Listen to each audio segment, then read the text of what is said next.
কে? Yes, আমি জানি। School জীবন থেকে যখন সেই মাধ্যমিকের আগে থেকেই আর কি বন্ধু বান্ধবীদের দেখানোর জন্য একজন আরেকজনের বন্ধু হয়ে ঘুরে বেড়ানো, দেখ আমার গার্লফ্রেন্ড আছে, দেখ আমার বয়ফ্রেন্ড আছে, এটা মানসিকতা এটা দেখানোর জন্য। তারপর কখন যে সেটা গভীর প্রেমে রূপান্তরিত হলো যখন আমরা উচ্চ মাধ্যমিকে পড়ি, তখন একটা প্রেম, একটা ভালোবাসা, একটা সহানুভূতি, একে অপরকে না দেখলে থাকতে পারি না। সেই সময় আমাদের শৈশবের সময় ছিল চিঠি লেখা, আর তোমাদের বর্তমানে মেসেজ, টুম দেখে নিল কোথায় আছিস, বিকেলে আসিস। এই তো এইবার যখন তোমরা কলেজ লাইফে গেলে, স্কুল জীবন শেষ, কলেজ লাইফে গেলে, একে অপরের থেকে বিচ্ছিন্ন হয়ে গেলে।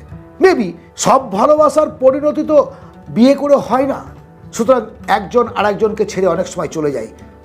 বিরহ, কিসের বিরহ?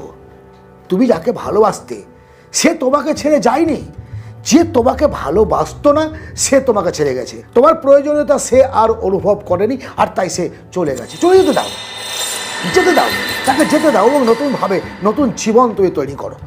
শুধুমাত্র অতীতের প্রেমটাকে মনে রেখে আগামী ভবিষ্যৎটাকে নষ্ট করার কোনো মানে হয় না। তাকে ক্ষমা করে দাও। এই কারণেই বললাম, তুমি তার সঙ্গে যখন খোলাবেলা মিশেছিলে তখন তার অনেক কিছু তুমি জানো, অনেক গোপন তথ্য তোমার কাছে আছে।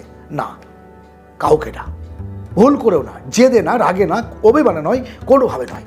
তার জীবনের ক্ষতি হোক তুমি চাও না, কারণ তুমি আজও তাকে ভালোবাসো, সে তোমাকে ভালোবাসে না, আর তুমি ভালোবাসো। সো যতই শত্রুতা আসুক, যতই বিরহ আসুক, কখনোই তুমি তার গোপন তথ্য কারো কাছে ফাঁস করবে না। থার্ড হচ্ছে বন্ধু। ইয়েস, বন্ধু। জীবনে চলার পথে অনেক বন্ধু এসছে তোমার। কল্পনা করো, মাধ্যমিকের বন্ধু আলাদা, উচ্চ